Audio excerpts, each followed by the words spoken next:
Buenos días a todos, acá numerosos en la sala y a distancia, los que están a distancia. Muchísimas gracias por estar acá. Soy Liliana Hidalgo, directora general de la Cámara de Comercio e Industria Franco-Argentina. Le agradezco a Pablo Piscornio, que coordina estos talleres de innovación, que nos convocan hoy una vez más a un nuevo encuentro. El tema de hoy es la blockchain, infraestructura y ciberseguridad, los cimientos de de la confianza digital. Bueno, y presento brevemente la empresa que nos recibe hoy, a quienes les agradecemos mucho. Le mando un gran saludo a nuestro querido Claude Bourdieu, que es el fundador de la empresa, a Ibáñez, que es el CEO, a Soledad, que nos ayuda siempre, y a los dos oradores. Y Juan Manuel, muchísimas gracias por estar acá. Bueno, Sky Online nos recibe en sus instalaciones de última generación en San Sky Online es una empresa argentina con 25 años de trayectoria, especializada en infraestructura crítica, servicios de data center, cloud y ciberseguridad. Desde su centro de datos ubicado en San Telmo, acompaña a organizaciones de todo tipo en la comunidad operativa y la modernización de entornos tecnológicos. El encuentro propone un diálogo entre dos especialistas provenientes de ámbitos complementarios gracias a los tres oradores: la infraestructura crítica y la innovación blockchain para explorar cómo la tecnología, la seguridad y la gobernanza digital se combinan para construir entornos de confianza en la economía digital.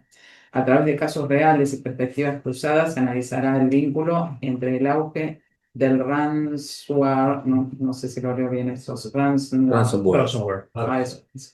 Discúlpenme, el inglés no es mi idioma, y el uso de criptomonedas como medio de pago en la economía del cibercrimen, examinando sus implicancias en materia de prevención, regulación y responsabilidad corporativa.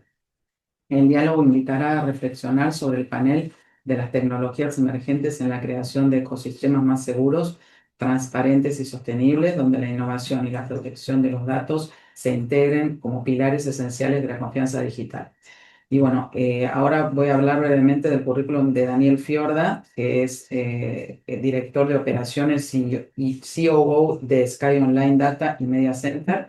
Cuenta con más de 30 años de experiencia en el sector de tecnologías de la información y las telecomunicaciones y es especialista en gestión de centros de datos de alta disponibilidad, Tier 3, continuidad de negocio y seguridad de la información, ISO 27001 y procesos críticos empresariales. A lo largo de su trayectoria ha liderado proyectos de transformación tecnológica y renovación de infraestructura para grandes organizaciones en América, perdón, en Argentina, en Chile, sí, en América, pero bueno, en estos países, en Argentina, Chile y México. Es técnico superior de electrónica y telecomunicaciones y cursó la licenciatura en administración de empresas en la Universidad Siglo XXI. Bueno, muchísimas gracias, como dije, a todos. Le paso la palabra a Daniel entonces para que presentes a los oradores. Bien, muchas gracias, buenos días, muchas gracias por venir, aquellos que están acá presentes a nuestro edificio y los que están conectados a través de Internet.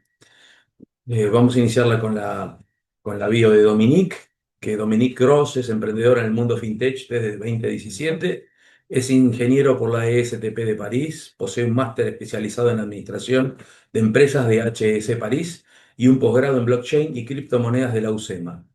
Es fundador también de la solución de recaudación y pagos BencoPay. Actualmente trabaja en el lanzamiento de Efaisto, una plataforma de ventas de inmuebles tokenizados. Además, es conocido en redes sociales como Franchutech, donde se dedica a la divulgación de temas tecnológicos. Y por otro lado, Juan Manuel es nuestro ingeniero de preventas de Sky Online, así que está a su casa. Es ingeniero de la UBA y posee un posgrado de la Universidad de Palermo en gestión de operaciones. Tiene más de 30 años de experiencia en arquitectura y operación de IT, soluciones cloud y ciberseguridad para empresas corporativas. La idea es que con las dos visiones, tanto la de Dominique como la de Juan Manuel, abarquemos los puntos tanto técnicos como las implicancias diarias que tiene las criptomonedas. La primera pregunta sería, el ransomware existía antes que las criptomonedas, pero ¿por qué la explosión de ataques coincide con el auge de las criptomonedas? ¿Son las cripto las culpables o solo el facilitador? ¿Qué fue primero y qué fue luego? Juanma, si querés empezamos con la parte de lo que es Dale, ciberseguridad e perfecto. infraestructura. Gracias. Bueno, tal vez sea bueno saber lo que es el ransomware. El ransomware es una actividad, un ciberdelito en el cual eh, un atacante de alguna manera consigue acceso a sistemas, a una aplicación o file server de una empresa y encripta de una manera que no se puede recuperar los archivos originales y pide algún tipo de rescate. Una captura, digamos. Eso es un secuestro virtual, pero de información en vez de una persona, ¿no? O sea, se utiliza algún tipo de criptosistema para el cual no hay una manera, el usuario original de la información no puede volver al clear text, a la información original, sin la llave que tiene el atacante. Ujú. Paso siguiente, lo que suele hacer es pedir un rescate por la información, ya sea para devolvérsela o para no publicarla. Muchas veces pasa que no solamente la encripta, o sea, toma posesión de eso, sino que la captura y dice, bueno, puede ser una empresa de salud y dice, mira, además de devolvértela, si no me la devolvés, voy a publicar la historia electrónica de todos tus afiliados, lo cual primero tiene implicancias legales, digo, porque Sí, sí. la institución es el custodio de historia clínica, en la reputación. A nadie le causa gracia que la historia clínica sea privada, sea pública y además operativa porque no puede operar. Ujú. En ese momento, el atacado se ve la disyuntiva de cómo operar y el atacante suele pedir una recompensa. En ese momento, la manera más fácil de pedir la recompensa hoy en día es por criptos. Ujú. Si bien la trazabilidad existe dentro del ecosistema de las criptomonedas, sí existe un anonimato. Yo no sé, yo no puedo saber quién es el dueño de a quién se le va a transferir. Ujú.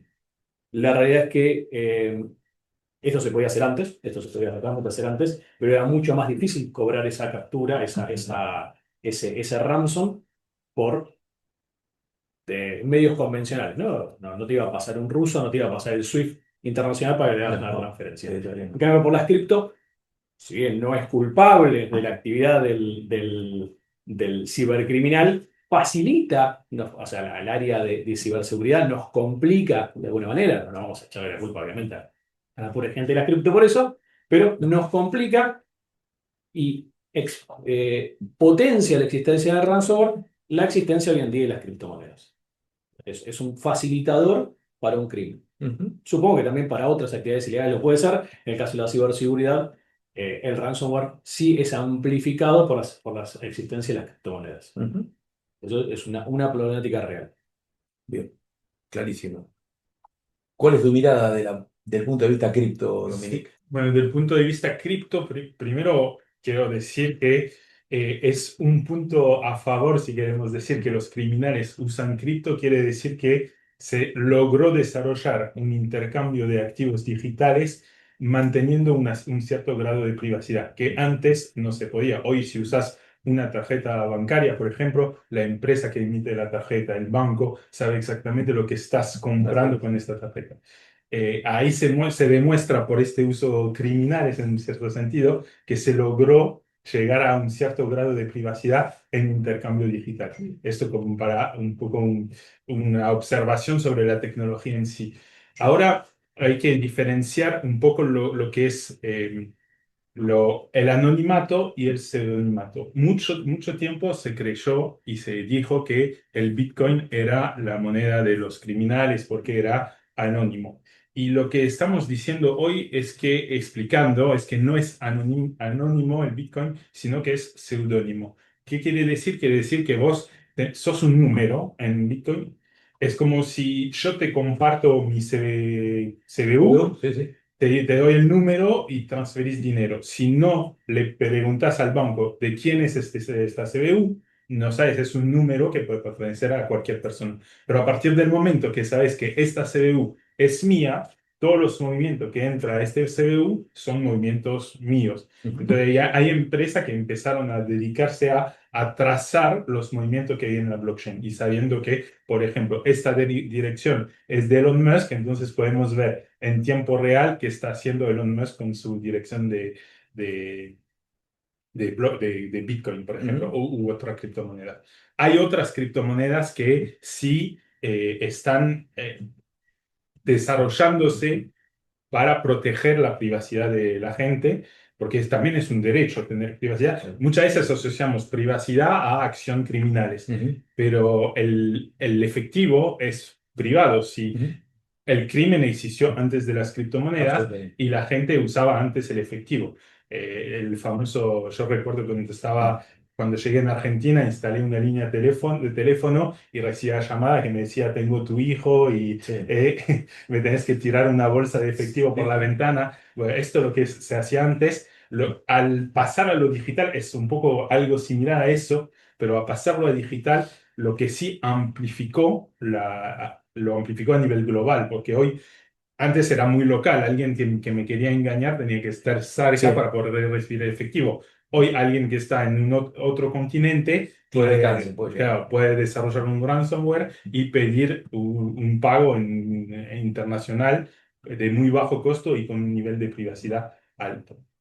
Para contestar la pregunta sería eso, sería, Bien. ahora yo no culparía ni la herramienta ni el inventor No, por el crimen.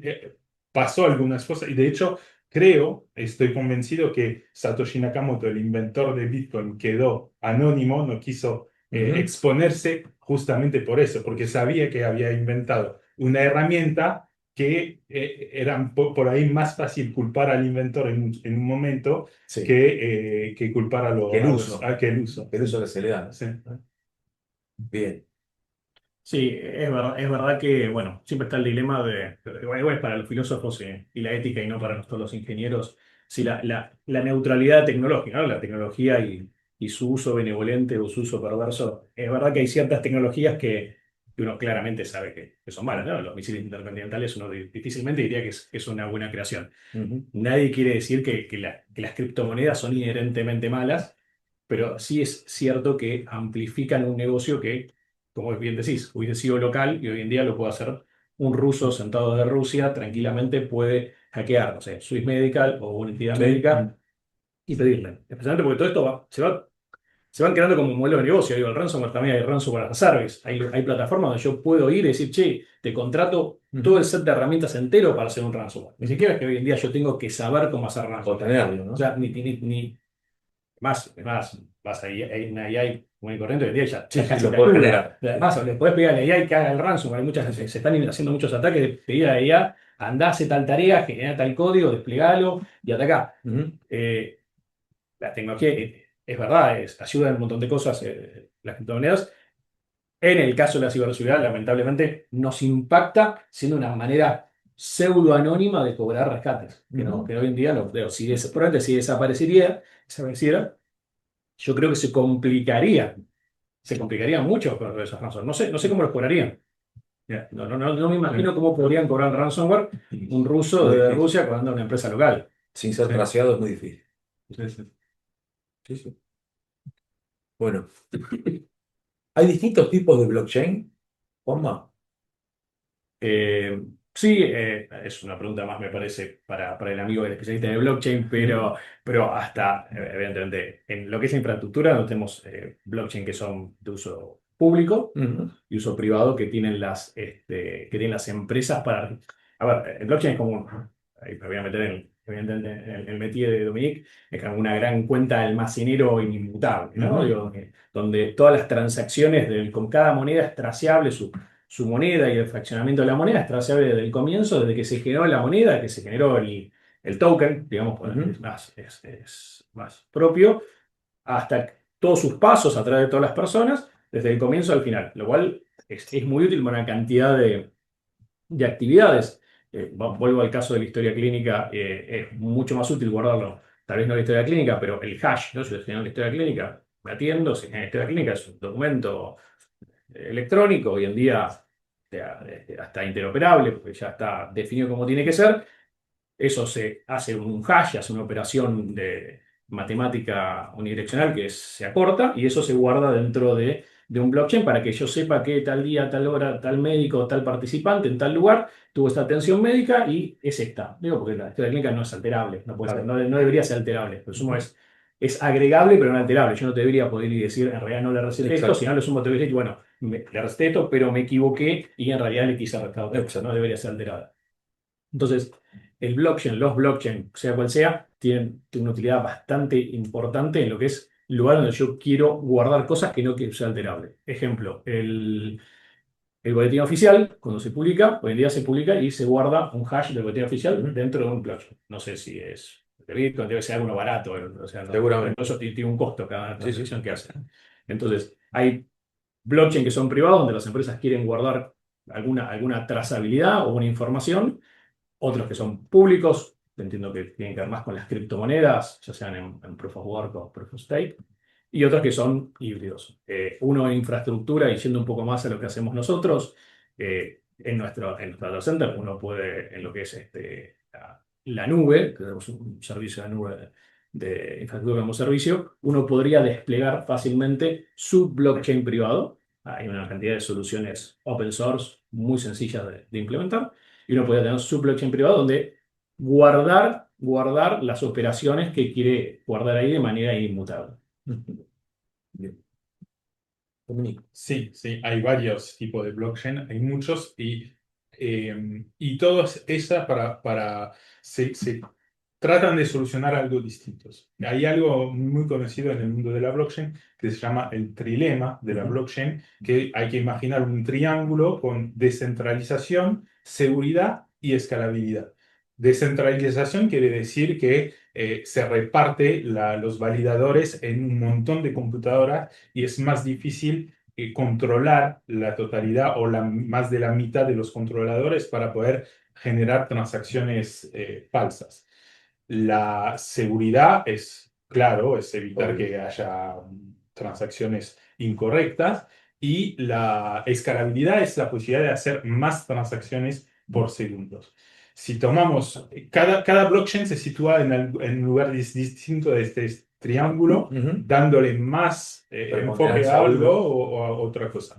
Bitcoin, por ejemplo, tomo el ejemplo de Bitcoin, que es el más famoso, va más del lado de descentralización, es muy descentralizado y muy seguro, pero es muy poco escalable. En Bitcoin podemos hacer alrededor de 7 transacciones por segundo. Para tener un comparativo, en la red de Visa de las tarjetas permite teóricamente llegar a 24.000 transacciones por segundo. Tenemos 24.000 versus 7 transacciones por segundo. Es lenta la red de Bitcoin, pero es descentralizada y Porque la segura. validación es en todos los nodos de la red. Sí, sí. Entonces, las blockchains se van a posicionar si quieren ser más rápida, más segura, más descentralizada.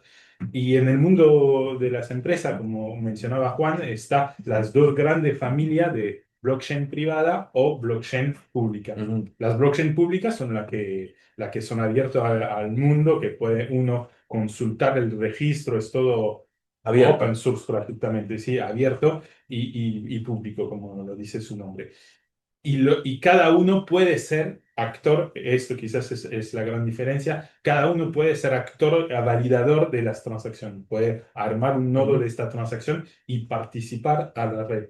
En cambio, las blockchain privadas son blockchain que están dentro de un entorno controlado, generalmente por una empresa, porque quiere los beneficios de la blockchain, de la inmutabilidad, del registro, sin tener los inconvenientes de descentralización. Entonces ahí las privadas generalmente se ubican del lado de la seguridad y de la escalabilidad. Quieren hacer mucha transacción que cuando hablo de transacción, no necesariamente es transacción en blockchain. Cuando hablamos de transacción, no es necesariamente envío y recepción de dinero. No. Son inscripciones. Contratos pueden ser. Claro, dentro de un contrato para validar, por ejemplo, hablamos de tokenización de activos inmobiliarios, para trasladar un activo de una persona a otra, es una transacción, No pero monetaria, no pero monetaria el dominio de directamente. repente. Claro, se transfiere el dominio de este token. Entonces hay varias cosas, pero así las empresas pueden controlar mejor la seguridad y la velocidad de sus inscripciones en su propia blockchain. Bien. Sí, desde el punto de vista nuestro de infraestructura, y lo que más nos interesa ahí dentro de los blockchain es la inmutabilidad, o sea, la capacidad, pasa con los logs, ¿no? Digo, los registros y las trazas de las actividades de los usuarios. Cada vez que uno ingresa a un sistema, generalmente se genera un log, algún lugar donde se guarda, muchas veces una base de datos, las bases de datos son modificables, uno puede ingresar, hacer un registro y cambiarlo. La virtud del blockchain es esa transacción a no ser que evidentemente que tengas acceso a los nodos y lo corrompas, supongo que eso se debe poder en alguna complejidad. Un hackeo. Sí, a un hackeo, digo, esa información no es alterable, entonces si uno quiere, de hecho es demostrable, después es demostrable en el expediente judicial, que esto pasó en este momento, Que fue este alterado día, en tal momento. y sí, digo, no, esta actividad queda registrada acá. Entonces es útil, eh, probablemente no para operaciones masivas, digo, yo no estaría tal vez guardando ahí pago de tarjeta de crédito, pues son millones por segundo. Pero otros tipos de actividades son interesantes almacenarlos dentro de blockchain privados por una cuestión simplemente de compliance o decir, bueno, esta actividad pasó tal día, tal hora. Ujú. Bien. Bueno, y ahora también estamos viendo que hay muchas páginas web que están aceptando pagos a través de criptoactivos, ¿no? Es decir, ¿cuál es el desafío a nivel de seguridad, digamos? ¿Cuáles son las precauciones o las recomendaciones para aquellos que están implementando una web y que van a utilizar ese medio de pago, Juanma? Eh, Como construcción, es un medio de pago más, pero desde el Ujú, punto de vista de la arquitectura de IT, es un medio de pago. ujú. Debe ser protegido con las buenas prácticas habituales. Uno tiene que tener observabilidad de lo que está sucediendo. La observabilidad es necesaria en cualquier ambiente IT. Debe ser protegida si hay claves, deben ser protegidas de las maneras correctas.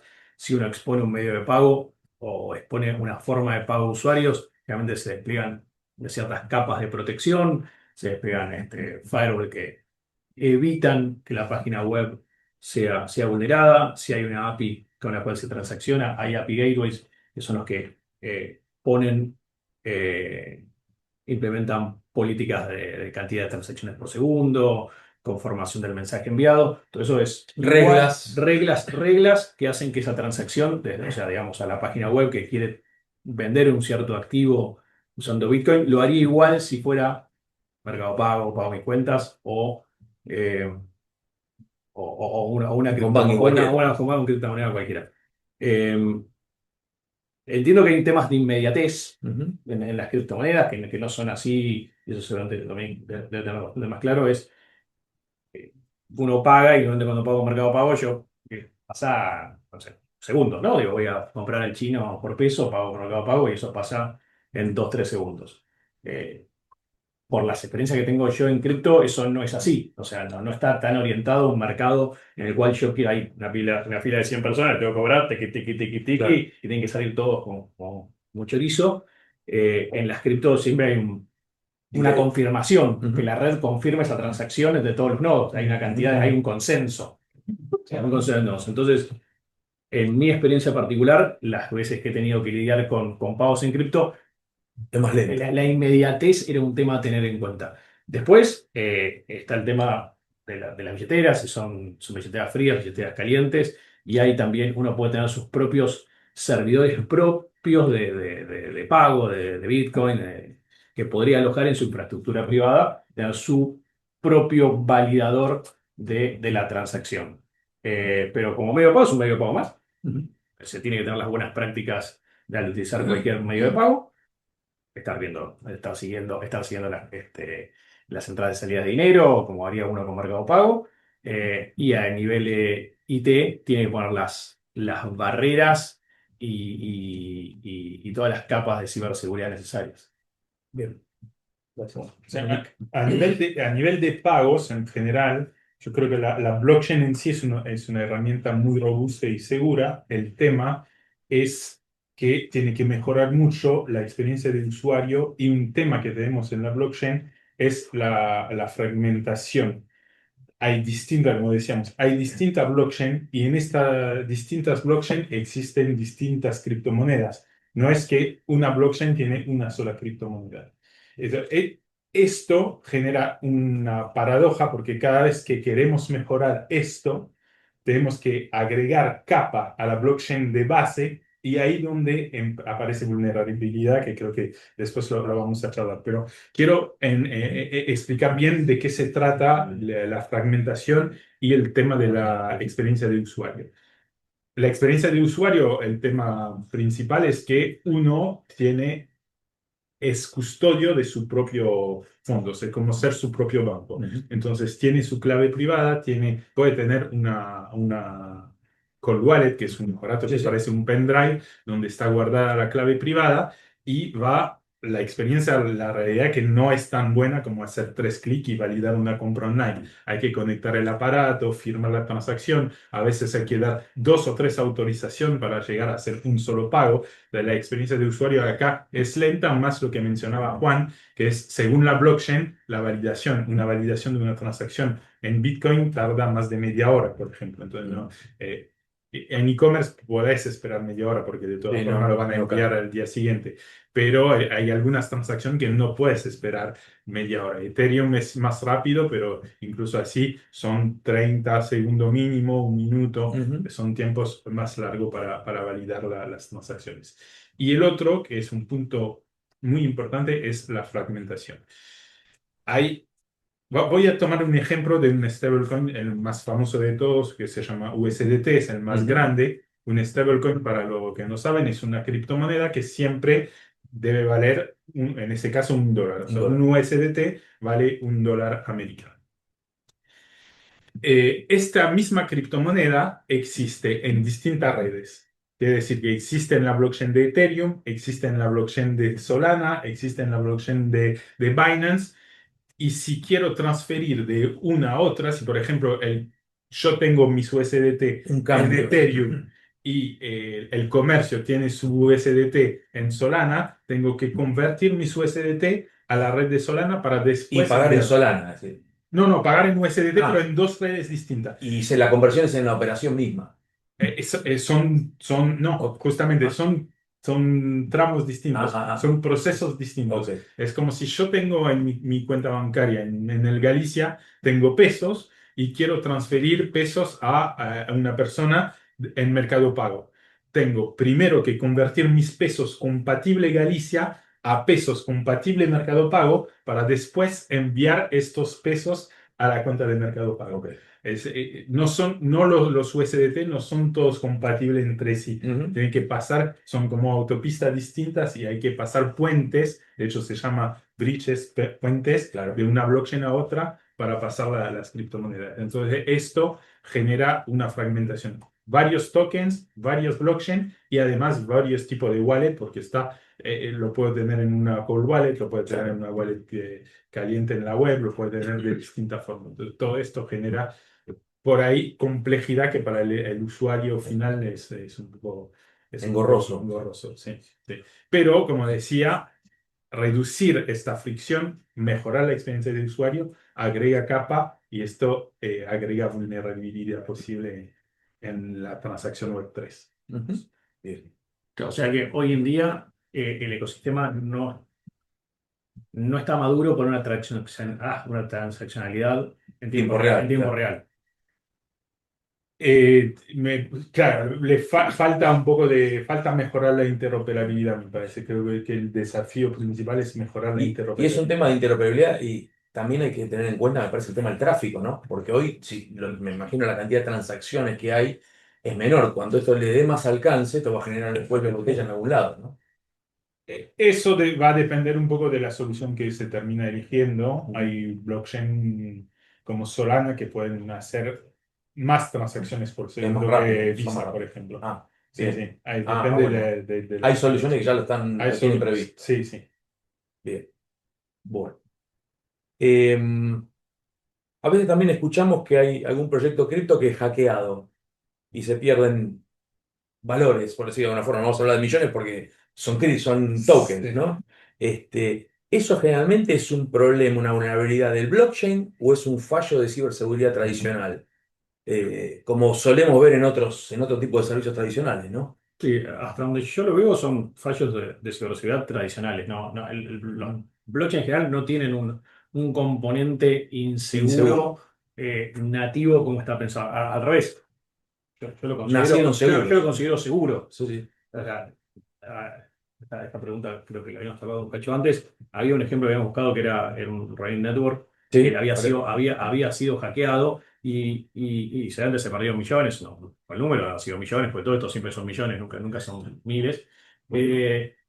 Y Y había sido un hackeo tradicional, había sido un spear phishing, o sea, un phishing direccionado, ¿no? A veces no es que, ¿qué forma de phishing normal hay? Yo a veces le mando a todos, yo sin saber mucho a quién, le mando un mail diciendo, che, tu pedido de Mercado Libre está por llegar, o tu pedido, para que está Amazon más de moda, tu pedido de Amazon, tenés que entrar acá, hacer clic, y llenar este formulario, ay, fíjate, después te mando otro, diciendo, che, tal vez te pone una tarjeta de crédito, pero medio como, es a la marchanta, ¿no? Sí, El que sí, le toca, o sea, tengo el masivo.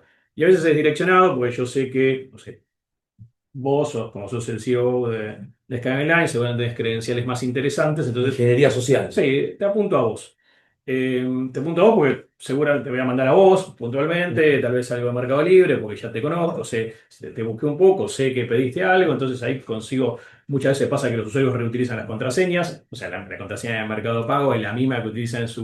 en su correo corporativo, la misma que utiliza en la gestión de su CRM, etc. Entonces, en el ejemplo este que hemos visto, fue eso. Algunos de los operadores de IT tuvieron un spear phishing, o sea, consiguieron las credenciales, tuvieron acceso a más de la mitad de los nodos validadores del, no sé si un exchange, era alguno de estos centros de intercambio de criptomonedas.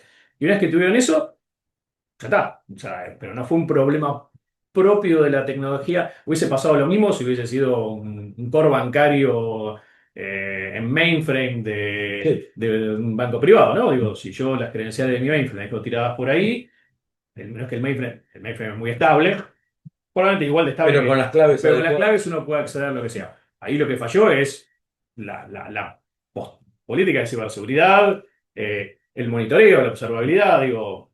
Sí, yo tengo que saber que si se están, no sé, haciendo demasiadas transacciones de valores muy grandes, tengo que tener una alarma, digo, eso es una cuestión.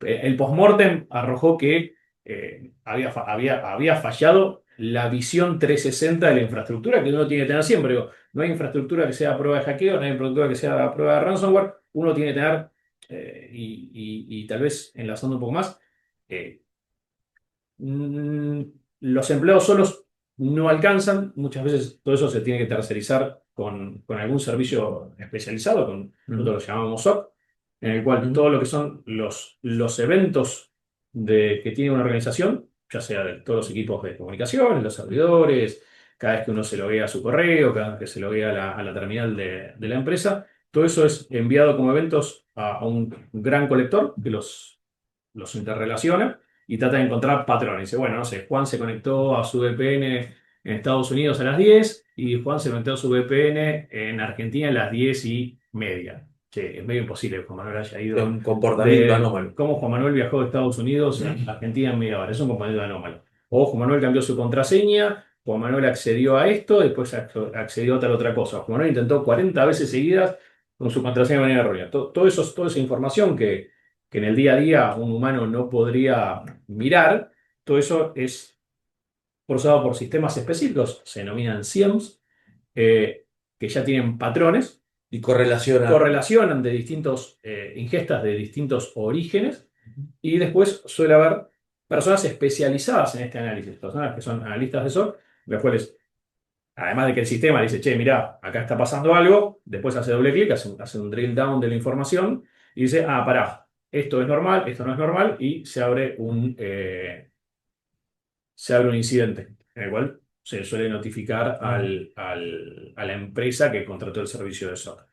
Entonces, una de las recomendaciones posibles para cualquier organización que tenga una infraestructura basada en blockchain o que tenga basada en un SQL, Microsoft SQL tradicional, donde agrega cada una de sus transacciones, es muchas veces el monitoreo propio in-house no alcanza, muchas veces es necesario un centro tercerizado, especializado eh, en la búsqueda de comportamientos anómalos y que tenga acceso a una cantidad de herramientas, porque también esos centros se suelen nutrir de eventos que pasan en el mismo rubro. Por ejemplo, yo soy un banco, le envío mi información a un cierto SOC, ese SOC también trabaja con otros bancos y se puede decir, ah, mirá, de este origen, no solamente intentaron hacer una intrusión a tu banco, sino a este. Claro, Esto es un otro. comportamiento de una red de ciberdelincuentes, entonces acciona de manera más conjunta.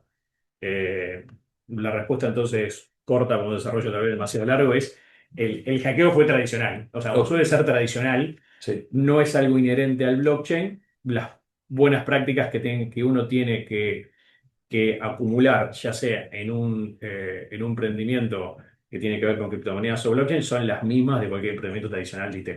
Perfecto, clarísimo.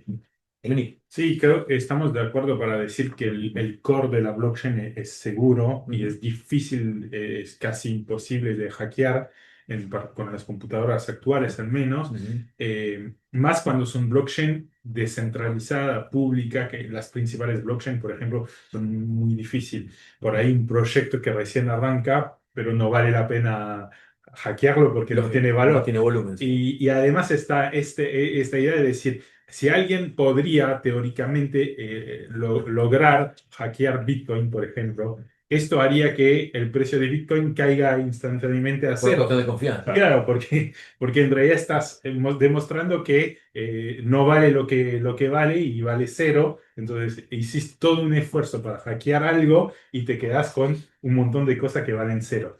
Por otro lado, y como decía antes, sí, donde se pueden haber brecha de seguridad, vulnerabilidad, es sobre las capas que se agregan sobre el core de la blockchain. Esto puede ser en contratos inteligentes. Hay contratos inteligentes que no están bien concebidos y hacker aprovechan de una falla en la concepción del contrato inteligente para sacar provecho de este contrato inteligente mal hecho. Y a veces es contraintuitivo. Ahí traje un caso que pasó en febrero de este año en Bybit, que es el segundo exchange más grande de criptomonedas, una plataforma donde se puede comprar y vender criptomonedas. Y ellos, por cuestión administrativa, legal, tienen que tener una firma múltiple para mover fondos. Cuando tiene un montón de fondos en una wallet, tiene que transferir como a otra caja fuerte para no tener todo en un mismo lugar. Y para hacer esta transacción tienen que estar varios, en este caso creo que son 5 y mínimo 3 que tienen que firmar la transacción para validar este movimiento de fondo, para que no haya un solo socio que pueda entrar Sí, y decir muevo los fondos.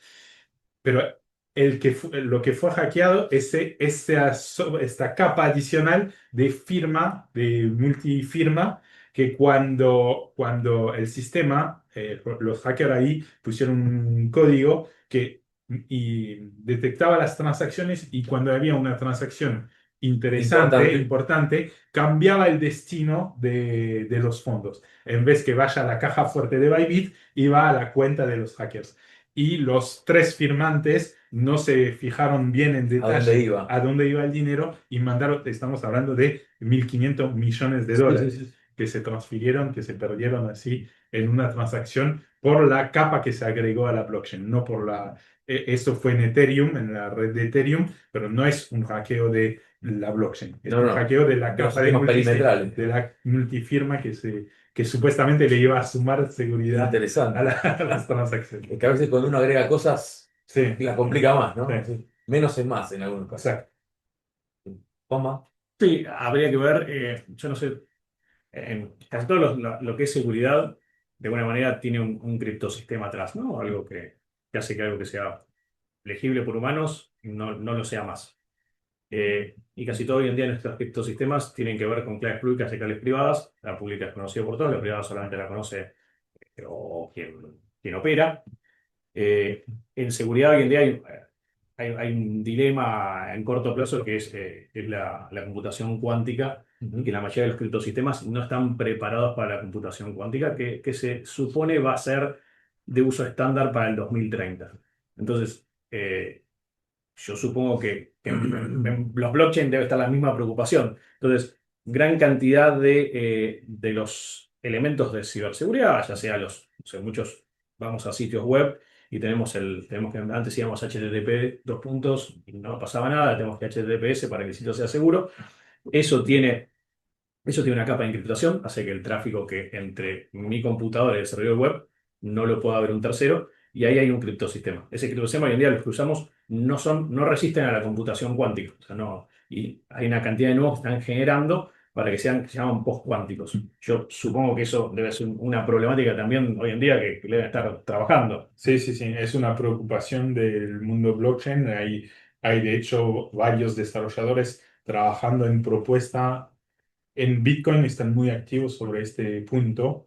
Si bien la vulnerabilidad, incluso cuando esté las primeras computadoras cuánticas, no va a ser tan expuesto Bitcoin en este momento, pero sabemos que esto evoluciona rápido y podría llegar a ser un problema en el futuro, entonces están trabajando. Todo está basado un poco en los mismos esquemas criptográficos que la Web 2 y tenemos que estar preparado también en blockchain para esta posibilidad. Sí. Es como el Y2K en los 2000. Claro. Cuando había que actualizar todos los sistemas, por el año 2000, Se caía todo. claro, los dígitos, o sea, todos los años habíamos pensado con 2 dígitos y después nos dimos cuenta que en el año 01 con 2 dígitos no nos alcanzaba. Entonces hay que hacer todo de vuelta. Exacto. Así es. Bueno, ahora estuvimos viendo que parecería ser que la cuestión de la permeabilidad está por el sistema perimetral. Entonces, ¿cómo nos manejamos con la cuestión de las llaves y la gobernanza digital? Entonces, ¿cómo se profesionaliza la custodia de las claves privadas? ¿Cómo pasamos de esconder un papelito en una caja fuerte a utilizar infraestructura certificada de data center para garantizar que el dinero para criptomonedas esté segura, ¿no? Evitar ese Eh, error humano, eh, esa permeabilidad. es una buena pregunta y está totalmente relacionada con lo anterior. Eh, todo criptosistema tiene en sí una clave privada que hay que guardar. Eh, Tal vez hay que ir un poco más atrás. Casi todo Internet cuando se creó con un concepto más académico, estudiantil y en gran parte como es blockchain, ¿no? Digo, pensando en lo mejor de la humanidad, pensando que las cosas van a ser, que la tecnología es para la humanidad y que todos somos buenos. Entonces, la mayoría de los protocolos desarrollados en los años 70 y 80 no consideraban la seguridad como un problema. Ujú. Las páginas web no tenían certificado de sitio seguro, lo que es la resolución de nombres, el DNS, no estaba pensado para que fuera seguro. De hecho, eh, nosotros no lo vemos en el día a día, pero cuando hay un problema de DNS se cae Azure, se cae La semana AWS, pasada. hay una cantidad de capas que tiene Internet que no las vemos. Están los dibujitos, son los que usan LinkedIn, está el dibujito ese Shenga de cositas que se van apilando y está abajo la patita que dice este año, ahora AWS, etcétera. Claro. Y ahora le están poniendo además la capa de los cables submarinos que Sí, sí. nadie lo tiene en cuenta, ¿no? Porque cuando los tiburones se morfan los cables Lógico. submarinos, también se cae todo, Normal. se cayó Internet, ¿no? Entonces, el ecosistema de Internet es muy complejo, y la conectividad, las capas de seguridad, la resolución de nombres. Todo eso originalmente no fue pensado con unas vistas de seguridad. Porque los pibes que estaban en Berkeley no pensaban que esto iba a explotar y iba a haber, digamos, tener teléfonos celulares. Entonces, de a poco todo se va haciendo como un retrofit, ¿no? Lo agarro lo que estaba y lo actualizo, o sea, actualizo ese protocolo sea para que, para que sea compatible con las dificultades del mundo actual. Entonces, de cada protocolo que existe o proceso que existe, hay una versión nueva segura. De la resolución de nombres, que es el que hace que de un nombre se consiga una dirección IP, que es vital, hay un DNS seguro. De lo que es BGP, que es lo que hace que las direcciones IP se conozcan entre distintos actores, hay algo que se llama PKI, que es para saber cuáles son las identidades. Todo eso, y por qué voy a eso es, necesitan una clave privada en algún momento. Hay siempre una root key, una private key, una clave privada que es almacenada en algún lugar. Eh, Cuando compramos un certificado de sitio seguro, los que tienen páginas web, seguramente lo tienen que hacer cada año, porque vence todos los años, se crea una clave privada y crea una clave pública. La clave pública es la que uno envía a firmar a la autoridad certificadora para después poner en su sitio web. Esa clave privada, que muchas veces nos la mandamos por mail entre todos, no debería enviarse por mail. Lo tenemos que estar compartiendo entre todo el equipo de IT. Porque cualquiera que tenga esa clave privada, después podría levantar un sitio homónimo con el mismo dominio y parecería que fuera real, ¿no? Porque tendría ese certificado. ¿Y a dónde vamos con esto? El almacenamiento de las claves privadas. El almacenamiento de las claves privadas es una materia en sí mismo. De hecho, existen bóvedas para el almacenamiento de las claves privadas. Se llaman HCMs. Los HCMs pueden ser físicos, donde uno los puede dejar en un data center, donde tiene que estar seguro, tiene que ser algo Ujú. que no, en vez de tener es el reverso de tenerla abajo del teclado. Ujú.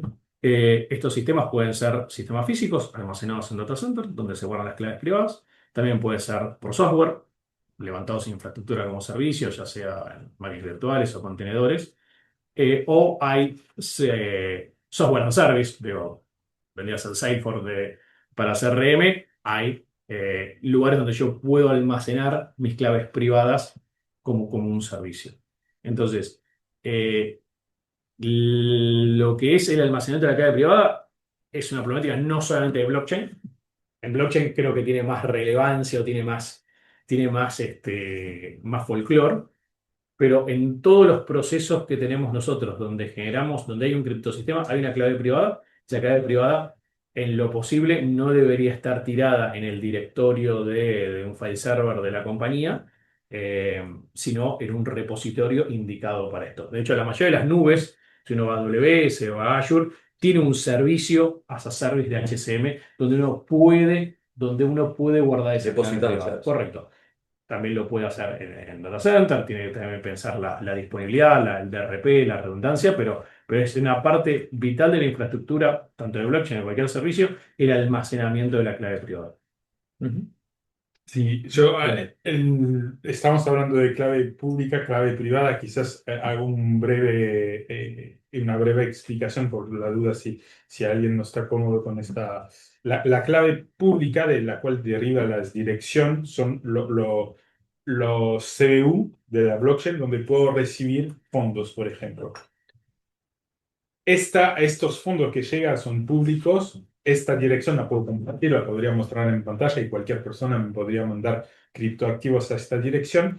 Pero la única persona, la única sí, persona que puede sacar fondos de esta dirección es el que puede demostrar que es dueño de la clave privada, así firmando la transacción con esta famosa clave privada, que es así, no se puede. A su vez, para Globo parecería ser que es fácil mandar, pero a su vez el que manda también tiene que tener su clave privada, con lo cual está abierta la recepción, pero previamente Sí. una validación de una clave privada del originador de la Del transacción. otro, sí, sí. Exacto. Siempre el que envía la transacción tiene que firmar Exacto. con su clave privada. Las wallets de criptomonedas, sean la software o sean la física, lo que almacenan muchas veces uno piensa tengo mis Bitcoin porque tiene un aparato físico, los Bitcoin en el aparato. En realidad lo que está dentro del aparato es la clave privada que permite Ujú. en el momento de firmar la transacción demostrar que tenemos acceso a estos fondos mediante esta clave privada, que sería como la contraseña de una cuenta de correo. O sea, hoy en un correo puedo compartir mi dirección con todo el mundo, Sí. recibo correos, pero el único que puede contestar es el que tiene la contraseña para entrar a esta cuenta de correo. Entonces, esto como funciona un poco en el mundo de las criptomonedas. Yo generalmente estoy vinculado más con individuos y pequeñas empresas, entonces la custodia de la clave privada, recomiendo siempre que en este caso, que son individuo o pequeña empresa, sea justamente con menos capas adicionales posible, tener el Ledger o el Trezor, una wallet física, conservar su clave privada dentro y usar este aparato que no está conectado a Internet. Ahora, cuando se trata de empresa más grande, obviamente una empresa como Strategy que tiene 600 y pico mil de Bitcoin, Michael Saylor, el dueño, no tiene la clave No, privada claro. en una ledger en su cajón, en el cajón de su casa. Entonces, ahí sí se necesita buscar soluciones más avanzadas, como presentó Juan recién, Ujú. y las empresas que tienen esta problemática tienen que comunicarse con ustedes, con Juan, Sí, sí. para justamente poder evaluar de qué forma almacenar esta clave privada que son el, el acceso Toda al la seguridad activo, que al tiene, claro. patrimonio digital. Claro, claro. Claro. Bueno, Sí, es como dice Vic. Perdón, y cuando vos pedís el pen USB o sea, vos haces el autograbado, ¿cómo es? O sea, te lo envían ya con la clave privada, ¿cómo es No, el no, cuando proceso? recibís el aparato Sí, está vacío, está vacío y se vos genera la clave privada cuando lo inicias por primera vez y ahí te dan la famosa frase semilla, porque la clave privada es una cadena de caracteres alfanumérico difícil de copiar y de acordarse.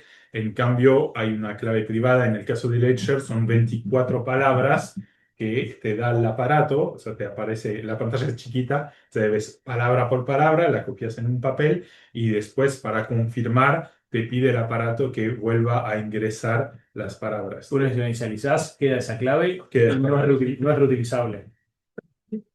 El La- aparato, sí, yo podría. si vos compras, podés comprar 3 Ledger Sí. y configurarla con la misma clave Ah, ok, privada. puedo tener más de uno. Sí, cuando inicias te preguntas si ya tenés una clave privada o si la querés armar de cero.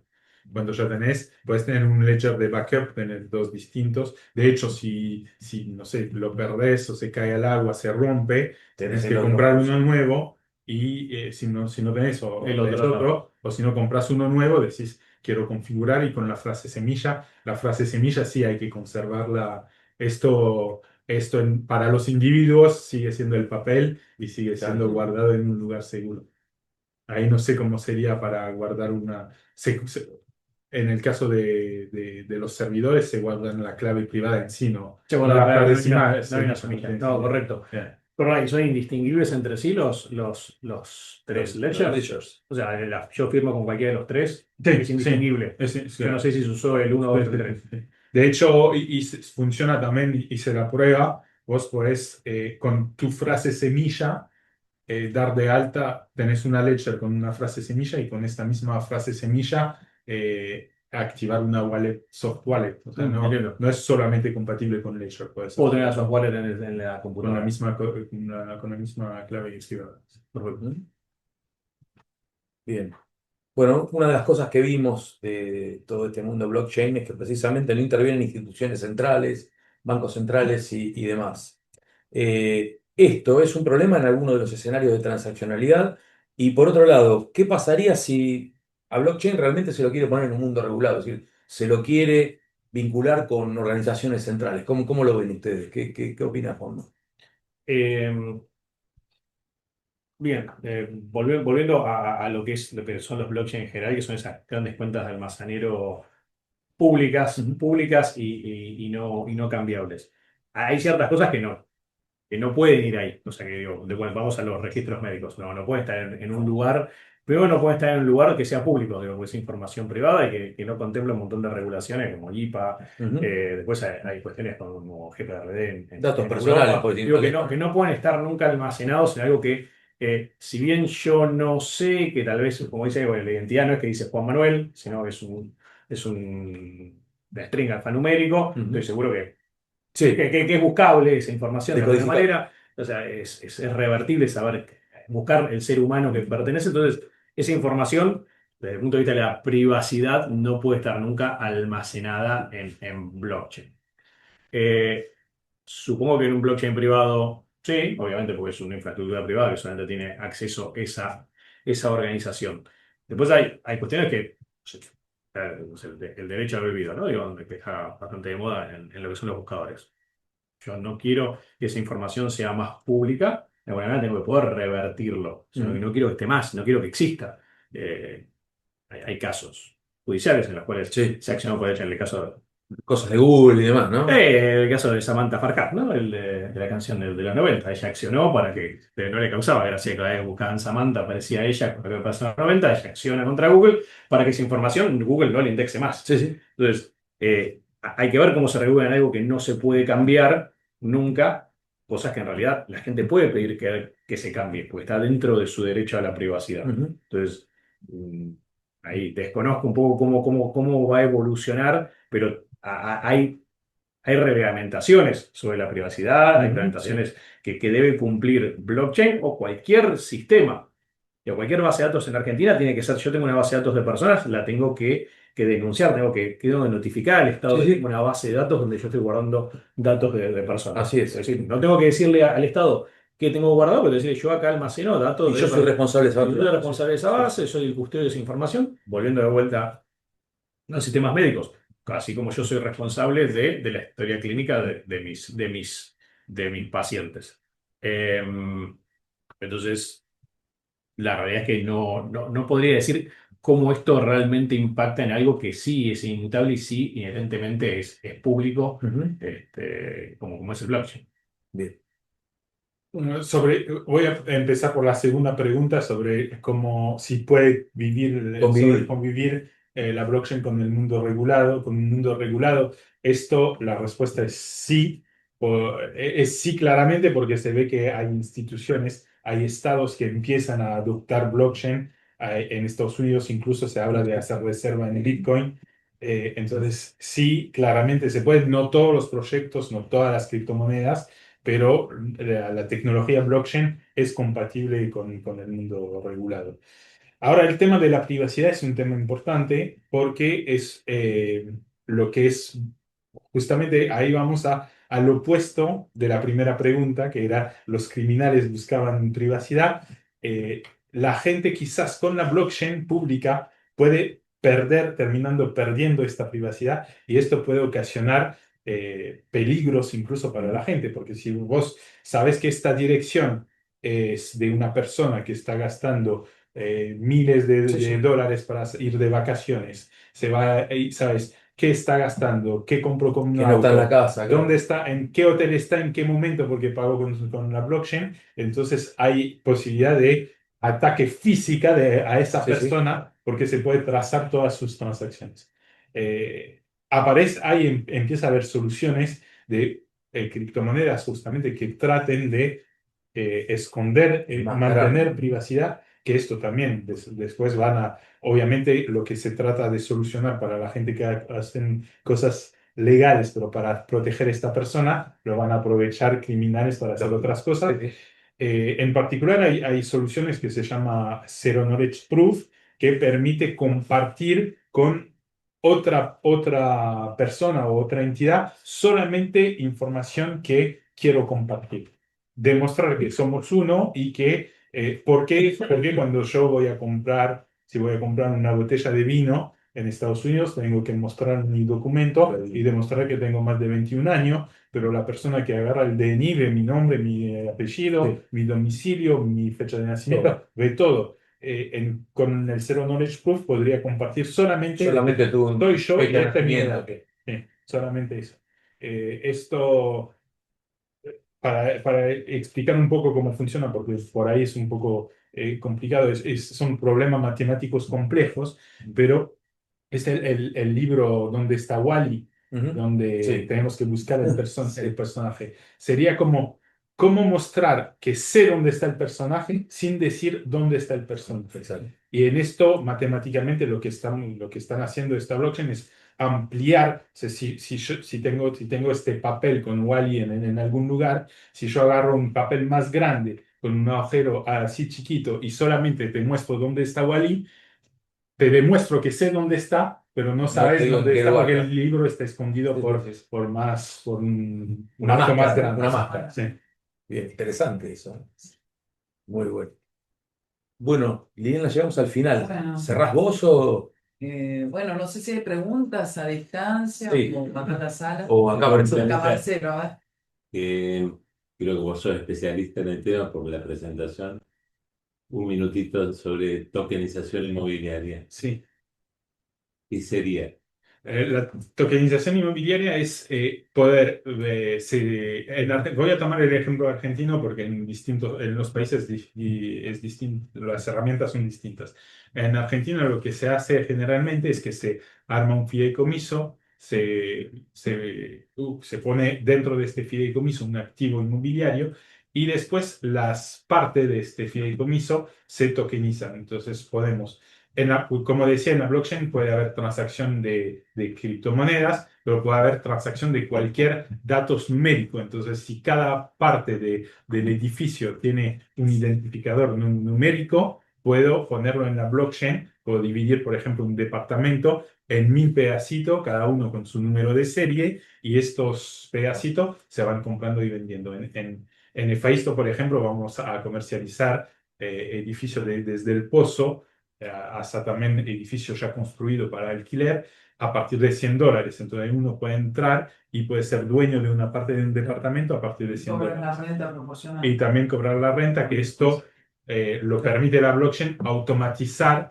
porque de forma humana, si tengo un departamento con 100 dueños del departamento, repartir los alquileres todos los meses es complicado. Con la blockchain se hace en segundos y es esa es la bastante ventaja, económico. Sí. claro. ¿Se está Y- implementando mucho? Claro. Sí, sí. Yo estoy convencido que es el futuro del mundo inmobiliario. Sí. Y en el registro de la propiedad inmobiliaria, finalmente, ¿quién sería el propietario? Porque finalmente para el Claro. Estado hay un... Sería- ¿Quién es ante el Estado el propietario? El que tiene el propietario es el fideicomiso, Ok. del cual se vende las cuotas partes después. O sea, la escritura, digamos. La escritura, Tradicionalmente a veces sí, o estaba el en nombre boleto o del la fideicomiso. escritura o el fideicomiso, y después cuando, por ejemplo, en el pozo se vende los tokens al principio de la construcción, y cuando se termina se vende a personas genuinas que quieren a comprar para inversión o para vivir Es adentro. para generar el fideicomiso, esto es decir, cuando ya la obra está concluida, es la instancia tradicional, digamos. Claro, ahí entra un Ok. escribano, vende el activo, los fondos vuelven al Es para el fideicomiso fundraising. y se devuelven a los token holders. Es para el fondeo, está bueno. Para el fondeo. La verdad está bueno. Muy bueno. Porque la propiedad no existe al principio. No, correcto. Eso Es. Sí, no tiene escritura. Exacto. Bien, muy bueno. Pero entonces, si no está terminado el departamento, no lo pueden alquilar y no existe la renta esa para cada uno de los. Claro, es solamente ahí se apunta a plusvalía al final cuando se vende el edificio, Claro. y mientras tanto hay un marketplace interna donde uno, si quiere salir antes del final, Podés vender tu parte o lo Claro. que sea.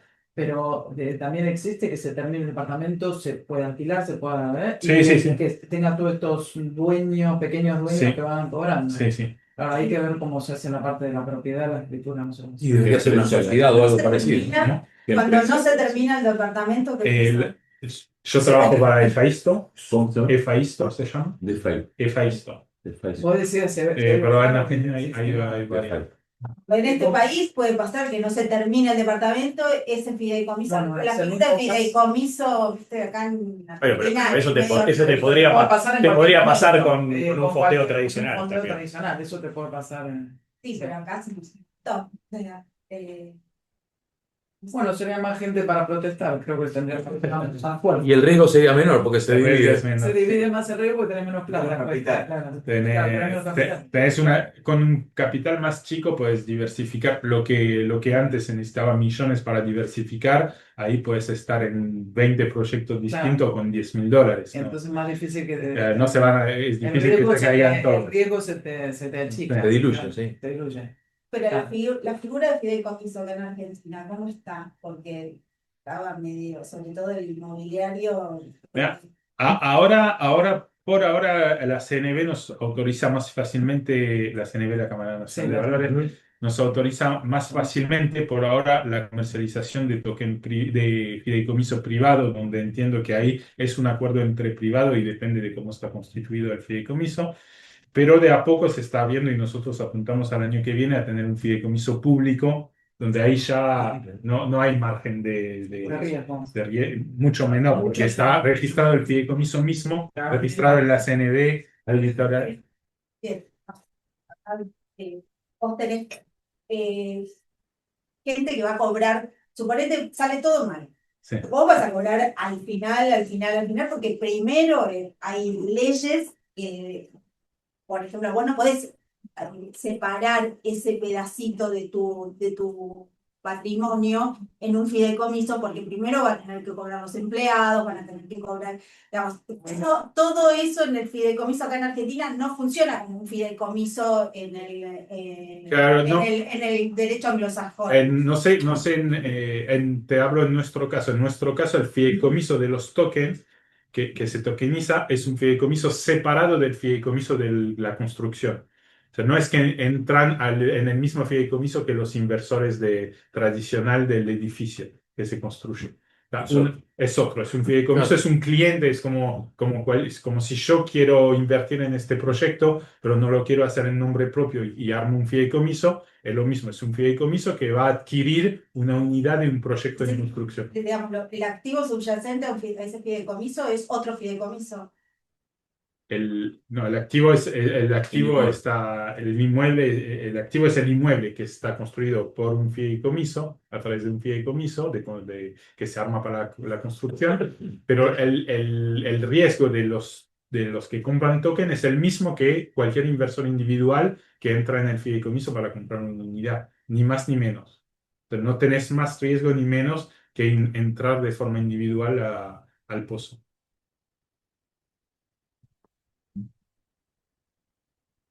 Bueno, no sé si hay alguna otra. Hay una Hay una pregunta pregunta ahí. ahí en el chat. Acá, en el chat, perdón. Ahí dice, bueno, Teddy nos pregunta, desde su perspectiva con la cripto XRP, sabiendo que Ripple tiene la mayoría de los coins y eso influye sobre el precio aún con los acuerdos internacionales, ¿podría ser pionera a saber que es un poco el contrario al concepto del mundo del Bitcoin?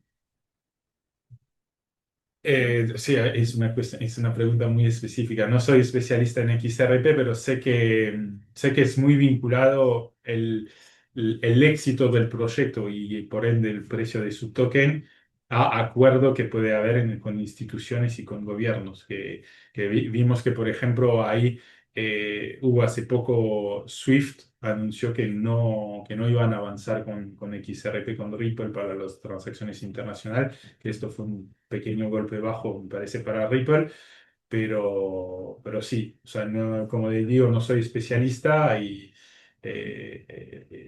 XRP es un proyecto público, pero que depende mucho de las relaciones que pueden tener con institucionales. Tengo No una sé si pregunta. contesté ahí la... Respecto, hablaste bastante de Solana, entiendo que por ahí es la red que eligieron. Yo particularmente cuando me noté una cosa muy usada era el concepto del mundo real. Tengo una empresa de auditoría de medios y siempre vengo investigando cómo conectar la blockchain a la certificación y cómo ayudar. Y creo que es un concepto bastante parecido al de la tokenización de propiedades. Pues soy un intermediario entre el anunciante, el medio que traslada, y yo le digo a las dos partes si cumplieron o no cumplieron con lo que se habían puesto de acuerdo. Pero claro, termino siendo un tercero sin una certificación a largo plazo. Y blockchain era algo que me interesaba mucho ver de cómo podíamos dejarlo por escrito en un lugar mucho más a largo plazo y que inmutable, creo que es lo más interesante. Solana es como la red que hoy crees que más ventajas nos puede dar en el mundo de uso de la vida real, porque digo, todos los días sale una nueva Sí. y se cree que puede ser económicamente hablando, No, escalabilidad, claro. un poco el tipo de transaccionalidad. Depende mucho de lo que tenés que inscribir, porque hay una cuestión de costo, de escalabilidad y de seguridad, como siempre.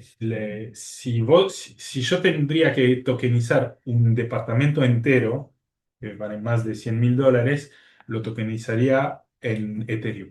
No lo tokenizaría porque es más seguro y la realidad que pagar $2.50 una inscripción no es un problema cuando se trata de un departamento entero.